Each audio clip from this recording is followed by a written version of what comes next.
The rapidly deteriorating situation at the front is forcing the Ukrainian authorities and their Western curators to look for new ways to contain the offensive of the Russian army. However, judging by the reports from the front, they are not succeeding. The Ukrainian army continues to suffer a crushing defeat along the entire front line, including Kupyansk and Avdiivka directions.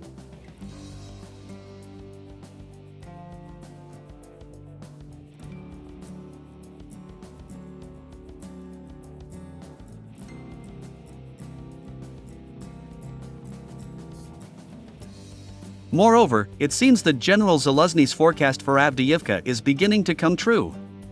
Let me remind you that 2 months ago, General Zaluzhny officially announced that the armed forces of Ukraine would most likely leave Avdiivka in February 2024.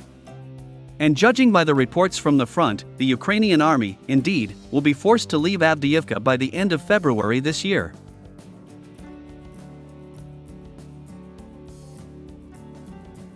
So, the director of the Kyiv Institute of Global Strategies, Vadim Karasev, officially stated that Ukrainian experts and representatives of the current government should not engage in self-deception. According to him, the offensive of the Russian army is only gaining momentum, and every month the pressure on the armed forces of Ukraine will only increase. At the same time, he noted that the next 2 months would be the most dangerous for the Ukrainian army. Thus, Vadim Karasev refuted the statements of some Ukrainian military experts and the mayor of Avdiivka, Vitaly Barabash, that the Russian army was allegedly losing its power in the battle for this city.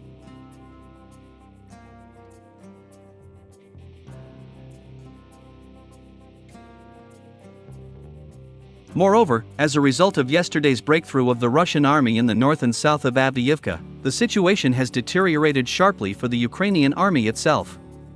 According to war correspondents, as a result of the breakthrough of the Russian army in the north and southeast of Avdiivka, Russian troops were able to significantly expand the control zone east of the Sarskaya Okhota fortified area, and also advance to the residential areas from the sand quarry.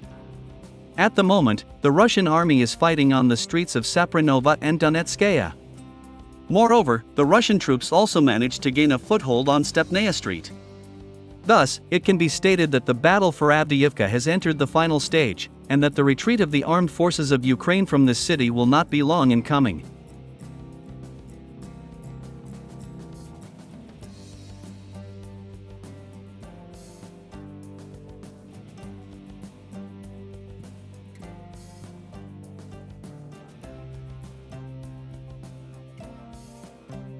Against the background of the rapidly deteriorating situation at the front, President Zelensky held a military meeting, where the catastrophic situation in Avdiivka and on the Kupyansk direction of the front was discussed. Moreover, by order of Washington, President Zelensky did not officially announce the resignation of General Zaluzhny. Apparently, the United States has banned President Zelensky from firing the commander-in-chief of the armed forces of Ukraine against the background of the deplorable situation at the front.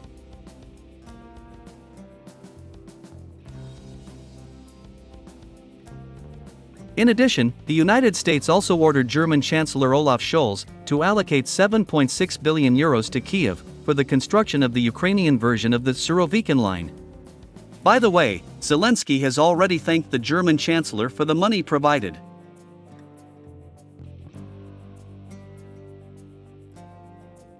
At the moment, the construction of the Ukrainian defense line is in full swing. NATO military advisors as well as Ukrainian Prime Minister Dmitry Shmyhal are overseeing the construction of the Ukrainian army's defensive lines. The United States is hoping that the defensive lines would be able to hold back the offensive of the Russian army for 2-3 years, which would allow Washington to freeze the conflict and spare embarrassment to the West and the Kyiv regime. Washington hopes that during this time, NATO countries will be able to increase the production of shells, missiles, and drones, which will allow the armed forces of Ukraine to attack Russian positions again. Will the United States manage to implement its plan? Well, we will get an answer to this question very soon.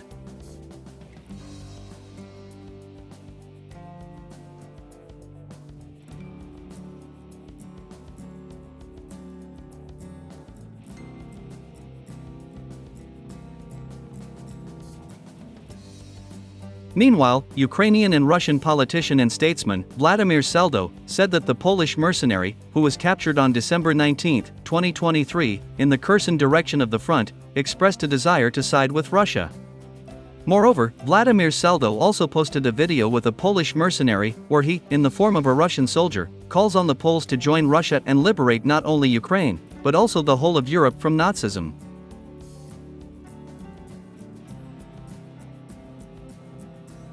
According to the Polish mercenary, he was wounded during the fight, and Ukrainian soldiers left him to die on the battlefield, while the Russians found him and saved his life. This Pole also added that Russian captivity had opened his eyes to many things.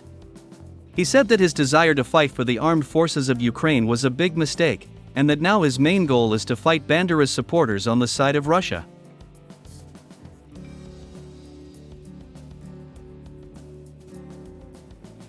At the same time, Vladimir Seldo also noted that such cases are not uncommon. According to him, a lot of citizens of NATO countries are switching to the side of Russia, and such cases are gaining momentum.